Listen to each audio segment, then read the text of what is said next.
Hi everyone! The Santa Cruz Trek is one of the best multi-day hikes in Peru, and even in the whole of South America. You should definitely prioritize trekking Santa Cruz if you're heading to Peru. Reaching the incredible Punta Union Pass along the Santa Cruz Trek is a moment you'll never forget.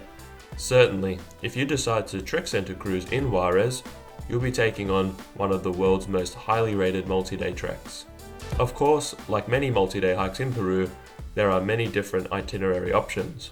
In this video, you'll see Beck and I doing the Santa Cruz Trek independently in 3 days. But in our Santa Cruz Trek blog post, we also cover information about the 4-day option and doing a guided Santa Cruz Trek tour.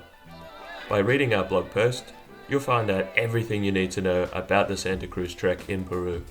Please find a link to our Santa Cruz Trek post in the description below.